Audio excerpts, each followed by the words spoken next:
Appreciate your elders and your originators while they're still here with us, folks. That's what I was trying to keep in mind last night when I went to see Judas Priest with Alice Cooper. That's right, it was Senior Citizen Night at the Kia Forum in Los Angeles for two of heavy metal's greatest titans. Both Alice Cooper and Rob Halford are in their 70s now, and we are unfortunately in a time where we have lost many metal legends. So I really wanted to keep in mind how special it was to still be able to experience this live for now. But that does not mean that it was just a pity party for old people either, because these legends still fucking killed it. Both of these bands still sounded just as amazing as every other time I've seen them live, and last night both of these legendary rock stars really made me realize that I have no room to bitch about wanting to go to bed early. So headbang the like button, stage dive onto the subscribe button, and windmill the video to your friends. And if you're a fan of this channel, consider signing up for my Patreon. That's right, Why It's Metal is now on Patreon, where for only $1 a month you can get all of my videos ad-free, uncensored, with longer music clips from featured artists. And for my Patreon members, you'll be able to view my new videos 24 hours before they'll be on YouTube. Plus, each membership really helps me toward my goal of creating a life-size Godzilla to invade Canada. So this was a co-headlining tour of Judas Priest and Alice Cooper with Corrosion of Conformity opening. A sick band who is really good live, but unfortunately I didn't make it there in time for them, so my bad. That's my fault. But I got there in time for Alice Cooper, who was playing first. On a co-headlining tour, bands usually switch off, so some nights maybe Judas Priest played first, other nights Alice Cooper played first. And having not done much Halloween stuff yet this season, I was really looking forward to this. Alice Cooper first started performing live in 1968. It is 2025. He is 77 years old, and he still puts on a hell of a show. His voice still sounds great, he still has the passion and the energy for it. He's still getting his head guillotined every single night, and Alice is one of those artists that I feel like has actually gotten better with age. The older he's gotten, his face looks more leathery and more like an old worn out Halloween mask, kind of like Ed Gein in Mascara, and he still plays the part of Alice Cooper just as well as ever. The only sign of any aging you can notice in Alice's performance is that this time it was a lot more of the background screen showing imagery that added to the show. It had blood and spooky effects on it. I first saw Alice live in the 2010s, and back then he had way more stage props and things actually happening physically there. Now there's a little bit of that, still has the guillotine, still does that, still has the straitjacket, but I'd notice it's more screen effects adding to the horror imagery now, and I really wonder if that's just due to age and physically maybe not wanting to hang yourself every night, if it's just cheaper and easier to do a show that way, a combination of all of them, or maybe I'm just thinking too much into it. I've seen Alice a bunch of times, but I think this is the first time I saw him perform Spark in the Dark live. That was fun. I grew up with the albums Trash by Alice Cooper and Painkiller by Judas Priest, and those were the two main albums that were featured on this night. Alice right now is a year older than Ozzy was when he passed away, and he still dominates live. And then the rest of his band, absolutely fantastic. Of course, the amazing Nita Strauss. I appreciate that Alice gives all of his band members time to shine. There's moments where it's just them playing and it gets really heavy and really sick. Alice wrapped up with School's Out, as usual. School's been out for a couple decades now for this man, but an amazing performance that sounded fantastic. And then after a short break, it was on to Judas Priest, who opened with all guns blazing, with Rob just starting with that vocal scream at the very beginning. Oh, it was fucking awesome. I first saw Judas Priest live in 2008, and seeing them now, it's a lot more noticeable how much Rob has aged. And the last time I saw Priest, I could tell that they weren't quite at their peak anymore. They were still amazing, just not quite as amazing as it had been. But I thought last night, at least, sound-wise, they did reach back to that peak sound where I was getting that blown away feeling of like, holy fucking shit, it's Judas fucking Priest. I felt like Rob was nailing the high vocals a little bit better than he had been lately. And at the same time, I noticed that he seemed to be genuinely struggling at moments. Not sound-wise, he sounded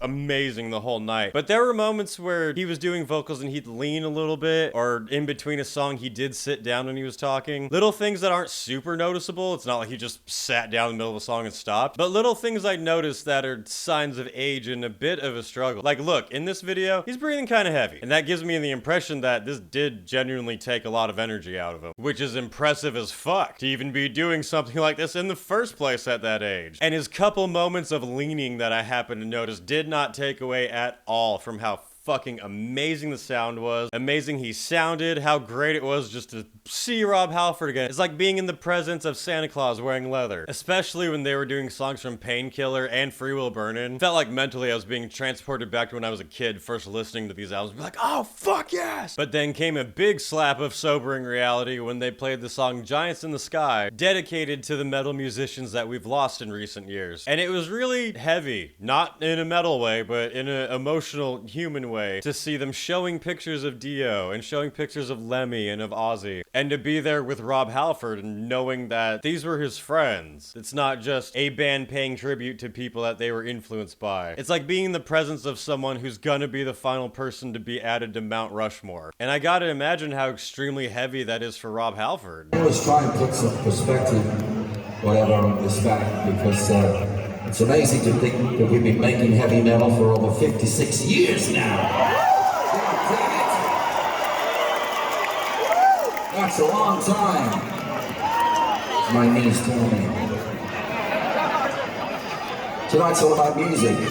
That's pretty straightforward. Music is everything to us, right? Music means the world to us. Music is everywhere. This next song was kind of inspired by Los Angeles to a certain extent. Rock and roll radio. We love our rock and roll radio through LA, throughout the United States, anywhere in the world. Rock and roll radio sends us beautiful messages of love and power and music eternally. Music is eternal. Music's with us from when we arrive to when we go. And this next song is all about some of those greats that have left what we call the earth plane and got to the sky plane and become giants in the sky. But that's why it's so important to respect and honor these artists and elders in your life while they're here with us still. The venue where I saw Priest and Alice Cooper last night, the Kia Forum, is where Ozzy played his last actual full headline set as part of Ozfest New Year's Eve in 2018. I'm talking full show where he was standing the whole time they played an entire set with opening bands, not the same as Back to the Beginning. And what I remember about that show was Ozzy absolutely killed it. Nobody had any idea that it was gonna be his last full performance like that. No one had any idea of all of the problems he was gonna go through a couple of months after that show. So I was thinking about that last night, that this was the last place where I saw Ozzy Osbourne live. What if this is the last place where I see Judas Priest or Alice Cooper? You never know. And with artists like these, it's easy to think that they've toured so much, they're always coming around, I'll go see them next time, I've seen them enough, whatever. But no, man, in a time where Rob Halford and Alice Cooper are some of the last two of the legendary icons who started hard rock and heavy metal, it makes it a lot more impactful and meaningful of an experience. Like, I feel genuinely grateful I got to experience them again and get to say I was there in a time when these guys were still around. And in a time when they both still completely fucking killed it live. These were not old people who were shoveled out on stage to get a paycheck and it was really pathetic. No, these 70-year-old senior citizens were here to make you 30-year-olds look lazy and weak. One tangent I can go on, though, that's not about these artists personally, but it's just about concerts in general nowadays. So as you can see, this really badass shirt I'm wearing has both Priest and Alice Cooper on it. And the back looks like this. Really cool, right? This was a bootleg shirt, sold in the parking lot. I bought it for 20 bucks. $20 for a pretty unique design that has both of the artists on it. The official merchandise at the show was $50 for a fucking t-shirt. $50.